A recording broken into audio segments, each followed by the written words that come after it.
بەردەوام لە کوردستان 24 وایمە ڕووداوەکانتان بۆ دەگوازینەوە و تەنانەت شرۆڤەی بابەتەکانیش دەکەین بە تایبەتی ئەم پاکتاوە نەژادی کە دژی کورد لە حەلەب دێتە ئەنجام. گفتوگۆی زیاتر لەگەڵ میوانمان لە ستۆدیۆ دکتۆر حەسەن ئەحمەد مستەفا لە کۆڵەری سیاسی ئەکەین لەسەر ئەم بابەتە. دکتۆر بەخێر هاتی. زۆر سوپاس بۆ جەنابەت. دکتۆر دەمانوێت سەرەتا لە پەیامەکەی سەرۆک بارزانیەوە دەست پێ بکەین، گرنگی پەیامەکە و هەروەها هۆشداری لە دۆخی حەلەب دەدات سەرۆک بارزانی کە ئەمە پاکتاوێکی نەژادیە کە بەرامبەر بە کورد دەکرێت. زۆر سوپاس. سەبارەت بە دۆخی حەلەب لە ڕاستیدا ئاماژەیەکی هێجگار مەترسیدارە لە ناوچەکەدا. خەڵکی سووریا بە کورد و دۆرۆز و بە هەمویانەوە ئاواتەخواز بوون لە دەسەڵاتێکی داپڵۆسێنەری 50 ساڵە ڕزگاریان بێ، بەڵام دووچاری دەسەڵاتێک بوون کە لە ڕووی ئەیدیۆلۆژی و لە ڕووی بابەتی دیکەی عارەبی هیچگار پاوان خوازە و ئەم دەسەڵاتە لەوە ناپرینگێتەوە کە ناکۆکیە سیاسیەکان بکاتە ناکۆکی خەڵک، وەکەوەی لە پەیامەکەی جەنابی سەرۆک داهاتووە لەبەرەوەی ئەگەر تۆ تەماشا ئەدەبیاتی بارزانی بکەیت کە دەڵێن بارزانی یعنی لە جەنابی بارزانی نەمرەوە بۆ ئێستا بەردەوام داکۆکی لەوە کراوە کە جەنگ لەگەڵ ڕژێمی بەعس یا ڕژێمی پێشتر هەرگیز نەبێت بە جەنگی نێوان کورد و عارەب، ئەوانە جەنگێکی ڕەگەزی هێجگار قوڵ دەکەن. با من لێرە بە فرسەتی بزانم شتێک ڕاست بکەمەوە کە بەردەوام لە چەند ڕۆژی ڕابردوودا باز دەکرێەوە با پرسی هێرشی سەرکردایەتی نوێی دیمشق کە لە ساڵی 24 کۆتایەکانی 24 هاتە سەر دەسەڵات و لە هەر لەو کاتەدا هەندێک گفتوگویان لەگەڵ کوردەکان کرد لە دەی ئاداری 25 لێک گەیشتنێکیان لەگەڵ مەزلوم عەبدی کرد. ئەو کاتە ئیمزایەکانمان بینی شەوێکی جوان بوو، لەسەر چەند خاڵێک ڕێکەوتو بوون. یەکێک لە خاڵەکان مەسەلەی سەر بیرەنەوتەکان بوو، سەرچاوە سەروشتیەکان بوو و اقتصادی استراتیژی بوو، بەر سەدەکانی ئاو بوو، بابەتەکانی دیکە بوو، دەواازە سنووریەکان بوو. بەڵێ یەکێک لە خاڵە گرنگەکانی ڕێگرتنی سەراسەری لە شەڕ بوو لە هەموو سووریا. خاڵێکی تریان ئەوە بوو کە ڕێگیری بکەن لە شەڕ لە حەلەب لە ڕاستیدا. واتە ئەمە یعنی چی؟ ئەمە مەترسیە خاتە سەر ئەو ڕێکەوتنەی؟ ئەم ڕێکەوتنە دەتوانم بڵێم نا ئەو ڕێکەوتنە ماوە، جادەمیست لێرە شتێک ڕوون بکەمەوە. لە چەند دوو ڕۆژی ڕابردوودا لە گەلێک لە کەناڵەکان شرۆڤەیەکم گوێ لێ دەبێ، من بە پێویستی دەزانم لێرە ڕاستکردنەوەیەک بکەم یعنی لە 24ەوە. ئەویش ئەوەیە کە ڕێککەوتنێکی ئیسرائیلی سووری لە ئارادا نییە،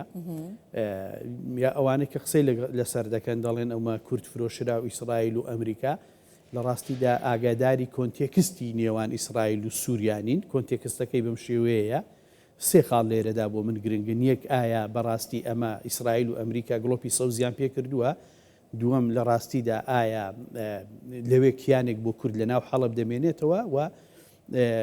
بە تایبەتیش پەیامەکەی سەرۆک بارزانی هەندێک مەغزایی هەنەکە گرنگن دەبێ حسابی بۆ بکرێت لە سووریا لەلایەن لایەنەکانەوە. سەبارەت بەو بەرزانی لە 68 گیرا بوون، شەڕی چەند ڕۆژەی 67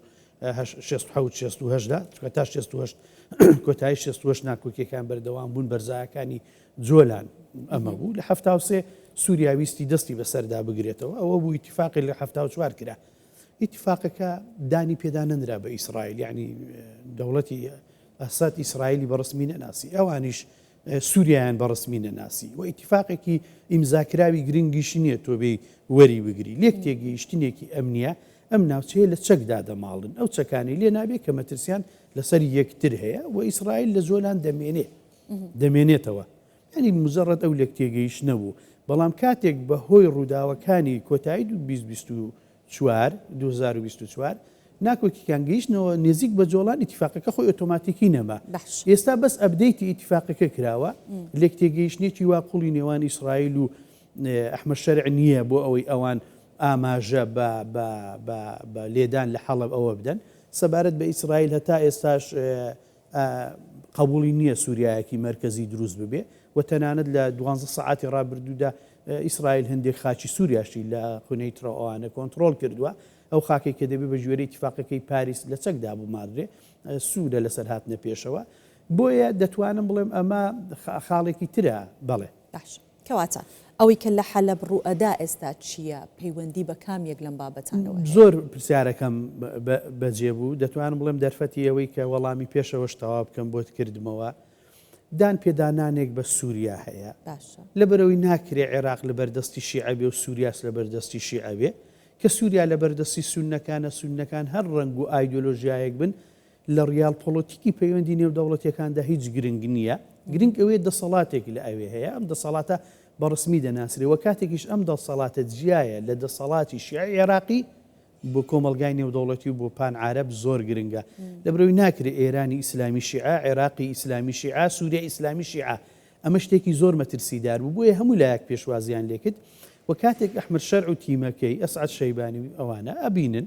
کۆمەلگای نێودەوڵەتی دەرگاکانیان بەڕوودا دەکاتەوە دەبینن ئەمریکا پێشوازیان لێ دەکات و چەند دانیشتێک لە پاریس بەناو بژیوانی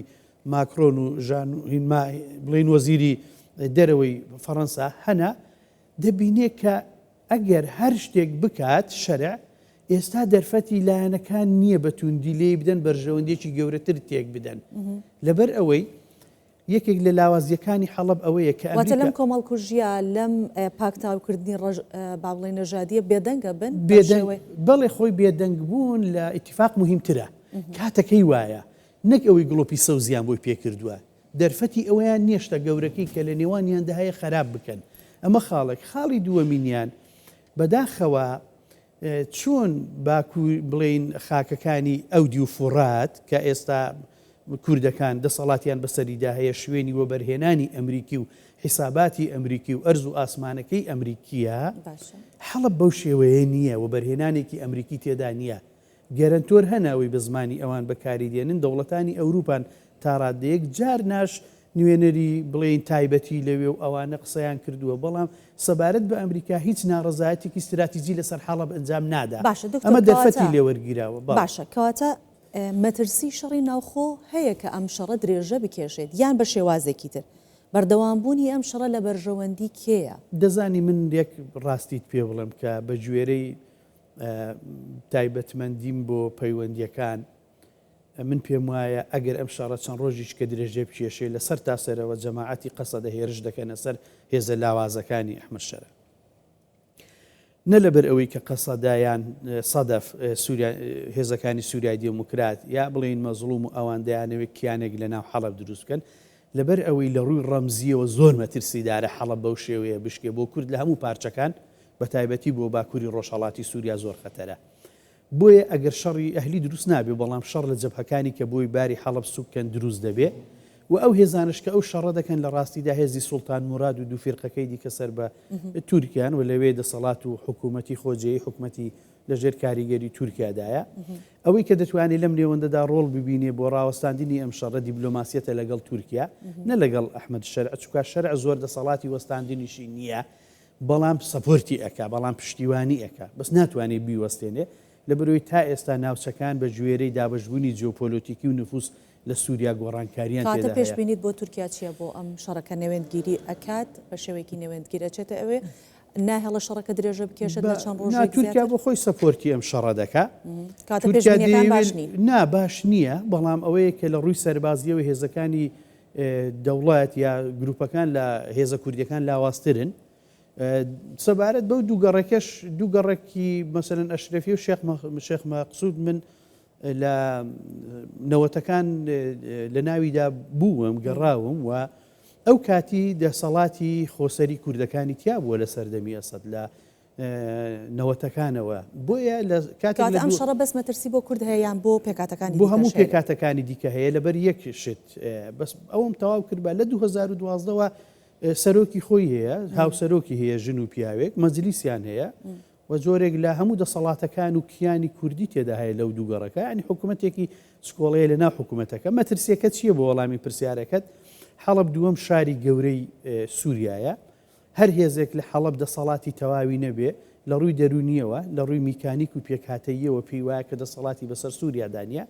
بێشک شکانی حەڵب یا شکانی کورد لە ئەوێ شکانی دۆرۆز و زۆربەی نەتەوەکانی بەڕێی من دەبێت کورد شەڕیمان و نەمان بکە مەجای دیالۆگ نیە تا ئەو هێزانە نەکشێنەوە و بۆیە پەیامەکەی ببوورە جەنابی سەرۆک بارزانی هێزگار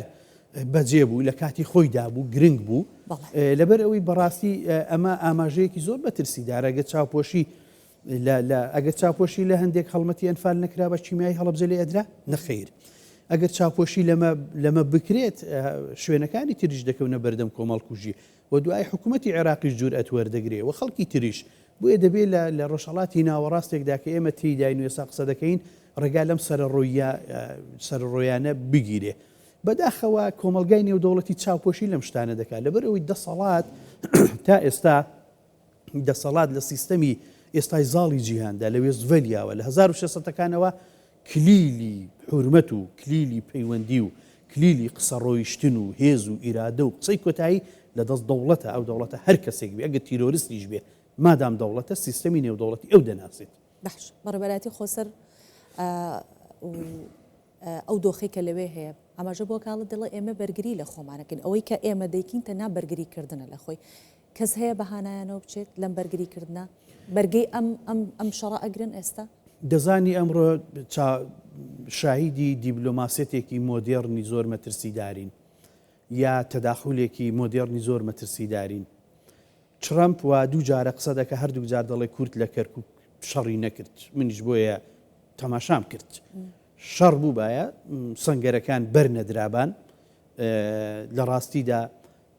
کەرکووک ئێستاهی کوردستان بۆ عمقی ئێمە ئەوە بوو ئەو کاتە ئەو جور ئەتەش نەدەبوو ئێستا هێرش بۆ سەر حەڵەبیش بکرێ هەمووی پەیوەندی بەیەکەوە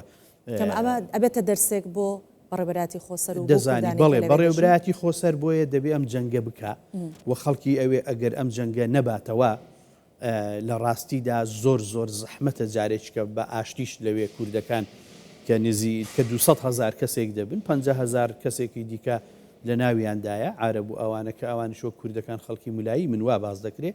ئەمانە تا هەتایە دەستیان لەو خاکانە بەردەبێت و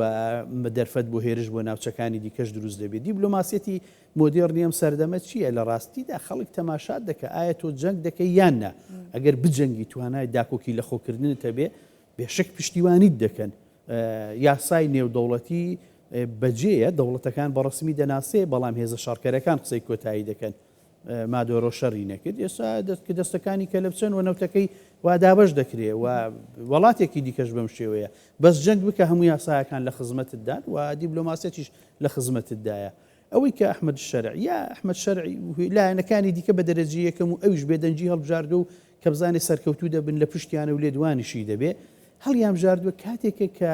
دەوڵەتی سووریا حکوومەتی ئێستای سووریا لەگەڵ ئەمریکا لە ڕێی سعودیە و ئەوانەوە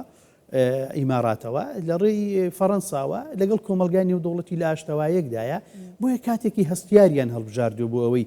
جەخت لە دەسەڵاتی مرکزی خۆیان بکەنەوە ئەوەی کە گرنگە بە زمانەکانی تر بگات ئەوەی کە ئێستا لە حەڵب دەگوزارێت تەنها بەرامبەر کورد نییە بەرامبەر دۆرۆز و عەلەوی و نەتەوەکانی دیکەشە سەرکەوتنی دەسەڵاتی محەممەد جۆلانی لە حەڵب سەرکەوتن و بە ناوەندیبوونی سووریایەکی زۆر مەترسیدارە. بەڵێ ئێمە سپاس دەکەین دکتۆر حەسەن ئەحمەد مستەفا لە کۆڵەری سیاسی میوانی کوردستان 24 بووی. سپاس بۆ شرۆڤەکان. سپاس بۆ بەڕێزیشت.